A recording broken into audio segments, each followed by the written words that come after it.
La vraie valeur de l'épiscopat dans l'Église, d'après d'importants documents de 1875.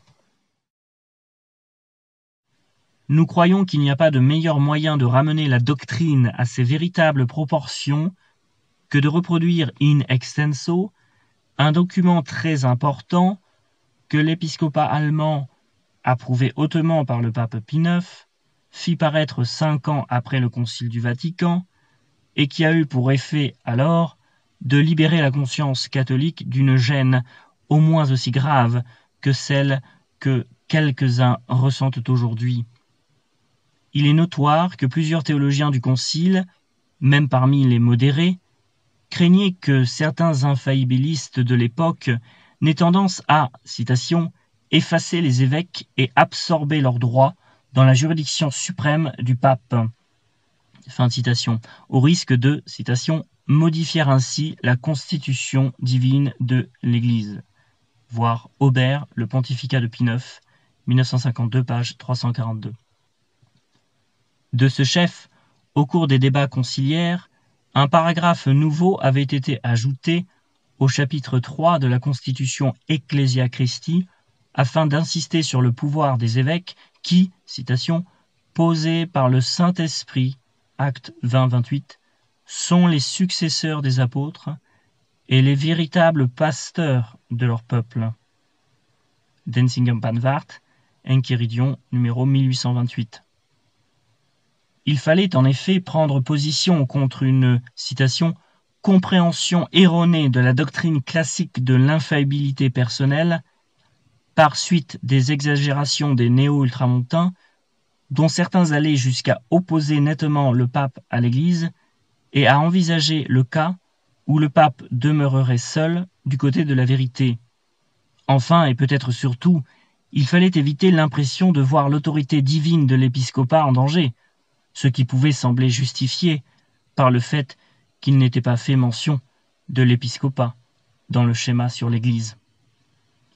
Aubert, le pontificat de Pie IX, page 328. Ces tendances existaient donc effectivement. Le concile, une fois terminé, elles ne cessèrent pas, malgré les précautions prises. Et plus d'une fois, les chefs d'Église durent intervenir pour empêcher qu'elles ne prévalussent. Bismarck, que les définitions conciliaires avaient poussé à bout, avait émis le 14 mai 1872 une dépêche circulaire qui était demeurée le secret des chancelleries pendant plus de 2 ans, faisant observer que les déclarations du concile entraînaient des conséquences très graves pour les relations entre le pape et les chefs d'État, et que la situation des évêques en était complètement changée. Cette dépêche parut au Moniteur officiel à la fin de 1874 ou au tout début de 1875. Les évêques allemands ripostèrent aussitôt, tous d'un commun accord, considérant que les affirmations qui figuraient dans la dépêche leur donnaient le droit et l'obligation de redresser d'énormes erreurs concernant la structure de l'Église. La lettre fit, durant le mois de janvier, le tour des évêchés de Cologne, Breslau, Strasbourg, Limbourg, Mayence, Paderborn, Kulm, Trèves, Osnabrück, Fribourg, Ermeland, Rothenburg, Münster, Hildesheim, Fulda, et recueillit ainsi 15 signatures. Elle alla ensuite en Bavière, au début de février, à Munich, Passau, Ratisbonne, Augsbourg, Eichstätt, Würzburg, Speyer, Bamberg et s'augmenta de 8 autres signatures. En tout, 23 signatures d'évêques, la plupart pairs du Concile du Vatican, la totalité en somme de l'épiscopat allemand. Le document parut en février. Cette lettre, venant ainsi après le Concile, dont elle est pour ainsi dire un complément et un commentaire des plus autorisés, est un document de toute première valeur. On l'a quelquefois cité au cours de ces dernières années, mais il nous a paru opportun de la reproduire ici entièrement, car elle constitue peut-être, en raison de son approbation pleine et entière du souverain pontife, et de l'écho qu'elle a recueilli dans l'épiscopat d'autres pays, comme on le verra plus loin, l'argument le plus fort qui ait jamais été produit dans la tradition catholique, contre toute tendance à minimiser les droits et la valeur de l'épiscopat. Les allusions développées relatives à certains points de la politique d'alors n'empêcheront nullement le lecteur d'en dégager l'essentiel pour la question qui nous occupe, et il vaut mieux livrer le texte dans sa totalité que d'en donner des extraits, comme on s'est souvent contenté de le faire. Derrière les faits qui ont suscité cette réaction, et à côté des paroles qui sont dites pour les juger, il y a des affirmations dogmatiques de portée universelle. Ce sont celles-là qui nous frapperont le plus et qu'il faut retenir. Déclaration de l'épiscopat allemand de 1875. L'indicateur de l'État a publié il y a peu de temps une dépêche circulaire de Monsieur le chancelier de l'Empire, prince de Bismarck, datée du 14 mai 1872 et relative au futur conclave. D'après la déclaration expresse de l'indicateur, cette dépêche était la base de tous les documents relatifs à la politique ecclésiastique souvent mentionnés dans le procès du comte d'Arnain et qui ont été soustraits à la publicité. Cette dépêche part de cette hypothèse que, citation, par le Concile du Vatican et par ses deux plus importantes décisions sur l'infaillibilité et la juridiction du pape, la situation de celui-ci vis-à-vis des puissances est changée entièrement. Fin de citation. Elle conclut que, citation, l'intérêt que les gouvernements avaient à un conclave s'était par là singulièrement accru et avait donné à leur droit d'immixtion une base d'autant plus solide. Fin de citation. Ces conséquences sont aussi peu justifiées que les prémices sont mal fondées. La haute importance de cette dépêche et la conclusion qu'on peut en tirer sur les principes qui guident la chancellerie allemande dans la manière de traiter les affaires ecclésiastiques donnent à l'épiscopat allemand le droit et lui font un devoir d'opposer, dans l'intérêt de la vérité, une déclaration publique aux données erronées contenues dans cette dépêche. Cette dépêche prétend que les décisions du Concile du Vatican entraînent les conséquences suivantes. Le pape peut s'arroger dans chaque diocèse les droits épiscopaux et substituer son pouvoir épiscopal. La juridiction épiscopale est absorbée par la juridiction papale. Le pape n'exerce plus, comme par le passé, certains droits réservés, déterminés, mais il est dépositaire du pouvoir épiscopal plein et entier. Le pape remplace, en principe, chaque évêque individuellement. Il ne dépend que du pape de se mettre dans la pratique et à tout moment à la place de l'évêque vis-à-vis des gouvernements. Les évêques ne sont plus que les instruments du pape, ses fonctionnaires, sans responsabilité propre. Les évêques sont devenus, vis-à-vis des gouvernements, les fonctionnaires d'un souverain étranger, à la vérité d'un souverain qui, en vertu de son infaillibilité, est un souverain parfaitement absolu, plus que n'importe quel monarque absolu du monde. Note, les 7 propositions ne sont pas numérotées dans le texte allemand. Nous l'avons fait pour la facilité des références dans le commentaire qui suit. L'épiscopat allemand continue. Toutes ces thèses manquent de fondement et sont en contradiction certaine avec le texte et le sens des décisions du Concile du Vatican, texte et sens publiés et déclarés par le pape, l'épiscopat et les représentants de la science catholique. Sans doute, les décisions du Concile portent que le pouvoir de juridiction ecclésiastique du pape est potestas suprema ordinaria et immediata, une suprême puissance de gouvernement donnée au pape par Jésus-Christ, Fils de Dieu, dans la personne de Saint Pierre, qui s'étend directement sur l'Église tout entière, par conséquent sur chaque diocèse et sur tous les fidèles, afin de conserver l'unité de la foi, de la discipline et du gouvernement de l'Église, et nullement une simple attribution consistante en quelques droits réservés. Mais ce n'est point là une nouvelle doctrine. C'est une vérité reconnue de la foi catholique et un principe connu du droit canon, une doctrine récemment expliquée et confirmée par le Concile du Vatican, d'accord avec les décisions des conciles œcuméniques antérieurs, contre les erreurs des gallicans, des jansénistes et des fébroniens. Note, Il faut noter que les définitions du Concile du Vatican concernant le pape sont surtout l'effet d'une série de débats doctrinaux qui se sont produits en Occident et dont l'origine remonte aux discussions du XIVe siècle relativement à la supériorité du concile sur le pape, le problème du conciliarisme. La dernière étape de ces luttes est liée en effet au jansénisme, au fébronianisme et au gallicanisme. Fin de la note. D'après cette doctrine de l'Église catholique, le pape est évêque de Rome, mais non évêque d'un autre diocèse, ni d'une autre ville. Il n'est ni évêque de Breslau, ni évêque de Cologne, etc. Mais en sa qualité d'évêque de Rome, il est en même temps pape, c'est-à-dire le pasteur et chef suprême de l'Église universelle, chef de tous les évêques et fidèles, et son pouvoir papal doit être respecté et écouté partout et toujours, et non pas seulement dans des cas spéciaux et exceptionnels. Dans cette position, le pape doit veiller à ce que chaque évêque remplisse son devoir dans toute l'étendue de sa charge.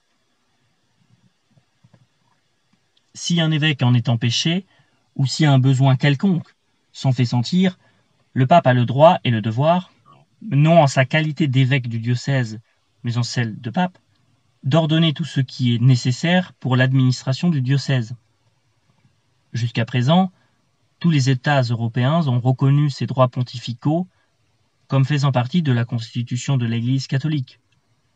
Dans leurs négociations avec le Saint-Siège, ils ont toujours considéré le pape comme le véritable chef de toute l'Église catholique, des évêques aussi bien que de tous les fidèles, et non point comme le simple dépositaire de certains droits réservés. Les décisions du Concile du Vatican ne fournissent pas l'ombre d'un prétexte à prétendre que le pape est devenu par elles un souverain absolu, et en vertu de son infaillibilité, un souverain parfaitement absolu plus que n'importe quel monarque absolu du monde. D'abord, le domaine de la puissance ecclésiastique du pape est essentiellement différent de celui sur lequel s'étend la souveraineté temporelle des monarques. Aussi, les catholiques ne contestent nullement l'entière souveraineté de leur prince sur le terrain civil. Abstraction faite de tout cela, on ne peut pas non plus appliquer au pape la qualification de monarque absolu en matière ecclésiastique, parce que lui-même est soumis au droit divin, et il est lié aux dispositions tracées par Jésus-Christ à son Église. Il ne peut pas modifier la constitution donnée à l'Église par son divin fondateur, comme un législateur temporel peut modifier la constitution de l'État. La constitution de l'Église est fondée dans tous ses points essentiels sur une ordonnance divine et demeure hors de l'atteinte de l'arbitraire humain. C'est en vertu de cette même institution divine sur laquelle repose la papauté que l'épiscopat est établi. Lui aussi a ses droits et ses devoirs en vertu de cette institution, donnée par Dieu même, que le pape n'a ni le droit ni le pouvoir de changer. C'est donc une erreur complète de croire que par les décisions du Concile du Vatican, la juridiction papale absorbe la juridiction épiscopale, que le pape a remplacé en principe individuellement chaque évêque, que les évêques ne sont plus que les instruments du pape et ses fonctionnaires sans responsabilité propre. D'après la constante doctrine de l'Église, telle que le Concile du Vatican l'a, du reste, expressément déclaré, les évêques ne sont pas de simples instruments du pape et ne sont pas des fonctionnaires pontificaux sans responsabilité personnelle, mais, institués par le Saint-Esprit et mis à la place des apôtres, ils paissent et régissent, en leur qualité de vrais pasteurs, les troupeaux qui leur sont confiés. De même que pendant les 18 siècles antérieurs de l'histoire de l'Église, la primauté du pape, placée à côté et au-dessus de l'épiscopat, également institué par Jésus-Christ, en vertu d'une investiture divine, a constamment existé dans l'organisme de l'Église et a travaillé à son salut, ainsi en sera-t-il à l'avenir. Et de même que le droit qu'a eu en tout temps le pape d'exercer dans tout le monde catholique sa puissance ecclésiastique de gouvernement, n'a point conduit à rendre illusoire l'autorité des évêques. Ainsi, la définition nouvelle de l'ancienne doctrine catholique n'autorise pas davantage cette crainte pour l'avenir. N'est-il pas notoire que, Depuis le Concile, tous les diocèses du monde ont été gouvernés et administrés par leurs évêques de la même manière que par le passé. En ce qui concerne l'affirmation que les évêques sont devenus, par suite des décisions du Concile du Vatican, des fonctionnaires pontificaux sans responsabilité personnelle, nous pouvons hardiment la démentir. Ce n'est pas dans l'Église catholique qu'est admis le principe immoral et despotique que l'ordre d'un supérieur dégage sans restriction la responsabilité personnelle. Enfin, l'assertion que le pape est devenu, en vertu de son infaillibilité, un souverain parfaitement absolu, repose sur une idée complètement fausse du dogme de l'infaillibilité papale. Comme le Concile du Vatican l'a déclaré en termes clairs et nets, et comme cela résulte de la nature même de la chose, l'infaillibilité n'appartient exclusivement qu'au suprême pouvoir d'enseignement du souverain pontife, et ce pouvoir s'étend exactement sur le même domaine que l'infaillible enseignement de l'Église. Et il est lié au contenu de la Sainte Écriture et à la tradition, aussi bien qu'aux décisions doctrinales données antérieurement par l'enseignement de l'Église. Ainsi, dans l'exercice du pouvoir du pape, absolument rien n'a été changé. Et par conséquent, l'opinion que la position du pape par rapport à l'épiscopat a été altérée par les décisions du Concile du Vatican apparaît comme complètement sans fondement. Il en résulte que la conséquence tirée de cette hypothèse, par laquelle on prétend que la position du pape par rapport aux gouvernements a été altérée par ces mêmes décisions, perd également toute base et tout appui. Nous ne pouvons pas manquer d'exprimer notre regret profond en voyant que, dans la dépêche circulaire, la chancellerie impériale a uniquement formé son jugement sur des affaires catholiques d'après les affirmations et les hypothèses de quelques ex-catholiques ouvertement rebelles à l'épiscopat tout entier et au Saint-Siège, ainsi que d'après celles d'un certain nombre de docteurs protestants. Ces affirmations et ces hypothèses ont été expressément repoussées et réfutées à maintes reprises par le pape et par les évêques, ainsi que par les théologiens et les canonistes catholiques. En notre qualité de représentants légitimes de l'Église catholique dans nos diocèses, nous avons le droit de demander que l'on nous écoute du moment qu'il s'agit d'une appréciation des principes et des doctrines de notre Église. Et, tant que nous conformons nos actions à ces principes et à ces doctrines, on doit nous accorder créance. En rectifiant par la présente déclaration l'exposition erronée de la doctrine catholique de la dépêche circulaire de Monsieur le Chancelier, nous ne sommes nullement disposés à discuter les déductions ultérieures de cette dépêche relativement au futur conclave. Nous croyons pourtant de notre devoir de protester hautement et solennellement contre cette tentative d'attaque à la pleine liberté et à l'indépendance de l'élection du chef de l'Église catholique.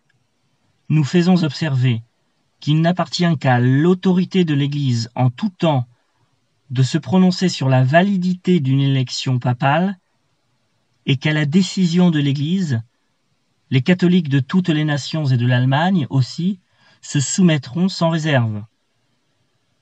Fin de la déclaration de l'épiscopat allemand de 1875, suivent les signatures des 23 prélats qui composent la hiérarchie catholique en Allemagne.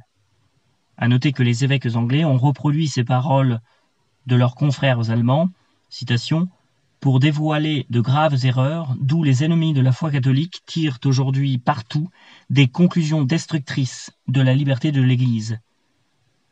Aussi, le cardinal de Champ, archevêque de Malines, fit la même chose dans un document paru en mai 1875, publiant in extenso la lettre des évêques allemands et l'approbation du pape Pie IX. Le cardinal de Champ ajoutait, citation, « Cette solennelle approbation est d'une extrême importance à l'heure où nous sommes, et elle a une double portée. D'un côté, elle confond les ennemis de l'Église, d'un autre côté, cette approbation pontificale éclairera, parmi les amis de l'Église, ceux dont la science n'égale pas le zèle, et qui ont fourni, sans le vouloir, des armes à leurs ennemis, en donnant parfois aux constitutions du Concile du Vatican un sens outré est déclaré faux par le suprême gardien de la foi. » Fin de citation. Il s'agissait d'exagérations concernant la personne même du souverain pontife, commises par certains ultramontains fanatiques. Voici à présent les interventions du pape Pie IX. Dès sa parution, ce document massif fut jugé par certains journaux comme une falsification plus ou moins discrète de la véritable pensée du Concile du Vatican. Aussitôt, le pape Pie IX le munit d'un bref approbateur, daté du 2 mars, dont voici le texte. Pie IX, pape, Vénérable frère, salut et bénédiction apostolique.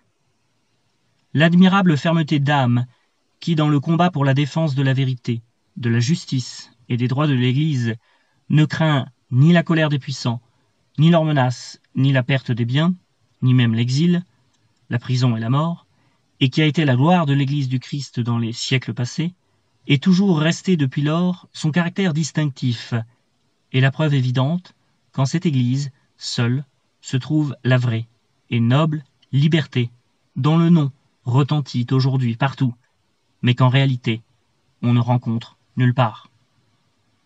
Cette gloire de l'Église, vous l'avez de nouveau maintenue, vénérable frère, lorsque vous avez entrepris d'exposer le véritable sens des décrets du Concile du Vatican, artificieusement dénaturés, dans une circulaire qui a été rendue publique et que vous avez ainsi empêché que les fidèles ne se forment de fausses notions et qu'une odieuse falsification ne donne occasion d'entraver la liberté du choix d'un nouveau pontife. Votre déclaration collective se distingue tellement par sa clarté et par son exactitude qu'elle ne laisse rien à désirer, qu'elle a été pour nous la cause d'une grande joie et qu'il n'est nul besoin que nous y ajoutions quelque chose. Mais les assertions mensongères de certaines feuilles périodiques exigent de nous un témoignage plus solennel de notre approbation, car, afin de maintenir les assertions par vous réfutées de la sudite circulaire, elles ont eu l'audace de refuser d'ajouter foi à vos explications, prétextant que votre interprétation des décrets du Concile n'était qu'une interprétation adoucie et qu'elle ne répondait aucunement aux intentions de ce siège apostolique. Nous réprouvons, de la manière la plus formelle, cette supposition perfide et calomnieuse. Votre déclaration donne la pure doctrine catholique, et par conséquent, celle du Saint Concile et de ce Saint-Siège, parfaitement établie et clairement développée par des arguments évidents et irréfutables, de façon qu'elle démontre pour tout homme de bonne foi que, dans les décrets incriminés, on ne trouve absolument rien qui soit nouveau ou qui change quelque chose aux relations ayant existé jusqu'à présent, ou qui pourrait fournir un prétexte pour opprimer plus encore l'Église ou entraver l'élection d'un nouveau pontife. En ce qui concerne ce dernier point, vous avez, nous ne voulons point le passer sous silence, vous avez agi avec une prudence toute particulière, alors que, sans entrer dans aucune digression, vous déclarez solennellement que vous rejetez à l'avance tout ce qui pourrait gêner, en quelque manière, la libre élection du chef de l'Église, et vous affirmez nettement que c'est seulement à l'autorité de l'Église qu'il appartient de décider de la validité de l'élection accomplie. Cette terrible tempête qui, dans le monde entier, attaque et accable l'Église, la maîtresse de la vérité, ne peut être attribuée à d'autres causes qu'aux erreurs que l'éternel ennemi de Dieu et des hommes répand partout afin de tout bouleverser. Et puisque c'est contre l'erreur, cette source de tous les maux, que nous devons diriger nos armes, continuez donc, vénérables frères, de la signaler et de la combattre, quel que soit le masque sous lequel elle puisse se cacher, comme vous l'avez déjà fait par votre excellente déclaration. Il est impossible, en effet, que ceux dont l'intention est droite ne soient point éclairés par les rayons de la vérité, alors surtout que votre noble constance leur donne un nouvel éclat. L'erreur, au contraire, une fois mise au jour et réfutée avec tant de force, ne peut échapper à sa ruine finale. Puisse la divine miséricorde accorder bientôt cette grâce à l'Église opprimée et au monde, et puissiez-vous en trouver un avant-coureur dans la bénédiction apostolique que nous donnons comme gage de notre affection toute particulière et du plus profond de notre cœur à chacun de vous, vénérables frères, et à tous vos diocésains. Donné à Rome, près Saint-Pierre, le 2 mars de l'année 1875, la 29e de notre pontificat, Pie IX, pape. Pie IX s'anima tellement autour de cette question que le 15 mars, 2 semaines à peine après avoir envoyé sa lettre aux évêques allemands, il y revient à nouveau dans un discours du consistoire en des termes presque plus solennels encore que ceux de son premier document. Il y disait, citation, « Le Dieu miséricordieux qui préside et veille à son Église a, dans sa providence, fait en sorte que les très courageux évêques allemands, en publiant une déclaration remarquable qui restera mémorable dans les fastes de l'Église, ont réfuté avec une très grande sagesse les doctrines erronées et les sophismes qui avaient été émis à cette occasion, et, ayant érigé ainsi un digne trophée à la vérité, ils nous ont réjouis ainsi que toute l'Église. Et en même temps que, devant vous et tout l'univers catholique, nous rendons de magnifiques éloges à tous et à chacun de ces évêques. Nous ratifions ces lumineuses déclarations et protestations dignes de leur courage, de leur rang et de leur esprit religieux, et nous les confirmons de la plénitude de notre autorité apostolique. » C'était lors du consistoire du 15 mars 1875 où furent nommés cardinaux leurs excellences Monseigneur Gianelli, Monseigneur Ledorowski, Monseigneur McCloskey, Monseigneur Manning, Monseigneur Deschamps et Monseigneur Bartolini. Il est étonnant que des paroles aussi claires et aussi solennelles ne figurent pas avec leur préambule dans les recueils courants des documents du magistère comme l'Enchiridion de Denzinger. Conclusion. Il faut remarquer que, mises à part les prémices de la dépêche de Bismarck qui visent des implications politiques, les 7 points positifs du texte sont tous relatifs au pouvoir des évêques et à leur soi-disant absorption par la juridiction papale depuis le Concile du Vatican.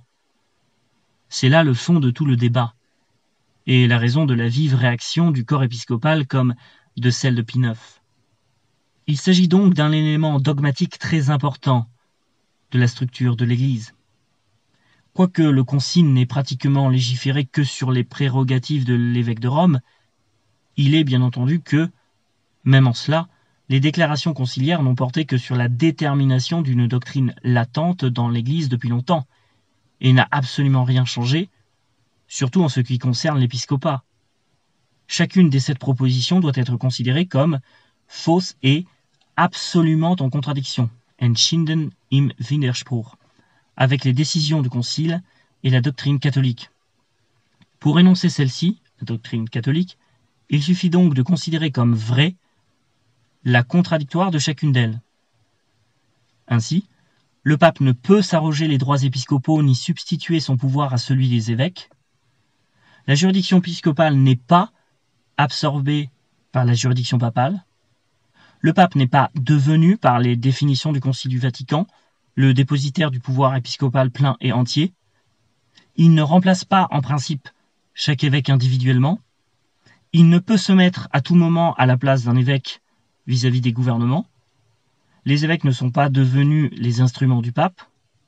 Ils ne sont pas des fonctionnaires d'un souverain étranger vis-à-vis des gouvernements. Toutes ces thèses, disent les évêques allemands, il s'agit des affirmations donc de Bismarck, manquent de fondement et sont en contradiction certaine avec le texte et le sens des décisions du Concile. Fin de citation. Le pape est et reste évêque de Rome. Il n'est ni évêque de Cologne, ni de Breslau, etc. C'est en qualité d'évêque de Rome et de successeur de Pierre sur le siège apostolique de cette Église qu'il est pape. Le pape est soumis au droit divin et lié aux dispositions tracées par Jésus-Christ à son Église. Il ne peut donc modifier la constitution donnée à celle-ci par son divin fondateur. C'est en vertu de cette institution divine que l'épiscopat a été établi, comme la papauté l'a été également. Le pape n'a ni le droit ni le pouvoir de changer cela. Les évêques ne sont pas des fonctionnaires pontificaux, mais ils ont été, citation, posés par le Saint-Esprit, mis à la place des apôtres. Ils paissent et régissent, en leur qualité de vrais pasteurs, les troupeaux qui leur sont confiés. Note: il est remarquable que peu de temps après un débat sur la hiérarchie, le cardinal von Rohe, archevêque de Malines, crut utile de publier le rapport sur l'épiscopat qu'il avait rédigé 4 ans plus tôt pour les Conversations de Malines, où il énonçait la doctrine de l'Église dans des termes très semblables à ceux de la déclaration des évêques allemands. Il est de foi, y disait-il, il est de foi que les évêques sont les successeurs des apôtres et qu'ils le sont dans un sens réel. C'est l'enseignement unanime des pères et la doctrine des conciles de Florence et de Trente. Le Christ a fondé son Église, société à la fois spirituelle et visible, sur les apôtres. Il leur a donné, à l'exclusion des autres membres de l'Église, avec la plénitude du sacerdoce, le pouvoir immédiat et universel sur les âmes. De droit divin, l'épiscopat ainsi conçu est un élément essentiel de la constitution immuable de l'Église. Le Christ a voulu que les différentes parties de l'Église soient gouvernées par des évêques comme pasteurs ordinaires. Il suit de là qu'aucun pouvoir humain ne peut supprimer l'épiscopat, qu'aucun concile écuménique ne peut en décider l'abolition, que le souverain pontife ne peut pas gouverner l'Église universelle par lui-même en écartant le corps épiscopal, qui ne peut pas confier le gouvernement de toutes les églises particulières à des prêtres, qui ne peut pas même le remettre par simple délégation à des prélats revêtus du caractère épiscopal. Tout cela est contraire à la constitution divine de l'Église du Christ. Et Pie IX félicite l'épiscopat allemand d'avoir ainsi exposé, citation, le véritable sens des décrets du Concile du Vatican, empêchant ainsi, citation, que les fidèles ne s'en forment de fausses notions. L'exactitude de la déclaration des évêques se distingue tellement qu'elle ne laisse rien à désirer, au point même qu'il n'est pas besoin que le pape y ajoute quelque chose. Il ne veut qu'en donner une confirmation solennelle contre ceux qui ont voulu y voir une interprétation adoucie du Concile, contraire aux intentions du Saint-Siège. La déclaration des évêques est, citation de Pie IX, la pure doctrine catholique établie et développée par des arguments évidents et irréfutables. La véhémence des affirmations de l'épiscopat et de Pie IX, due en l'occurrence à la spontanéité de leurs réactions indignées, vient ici donner tout son appui aux vérités dogmatiques les plus claires concernant l'épiscopat. Rien que par ce fait, les accusations de Bismarck peuvent être considérées comme providentielles. Ces documents ont en effet ceci de particulier que, à l'encontre des textes que l'on pourrait généralement produire sur cette question et qui traitent en même temps de l'épiscopat et de la papauté, l'épiscopat est ici l'objet unique du témoignage du magistère, ce qui se comprend fort bien, le reste ayant été dit au concile. Sans doute, tout ceci se concentre sur un point limité. Les évêques sont institués par le Christ, qui a établi les 12 apôtres, dont ils sont les successeurs. Il en sera ainsi jusqu'à la fin des temps, et rien ne pourra être changé à cette structure essentielle de l'Église.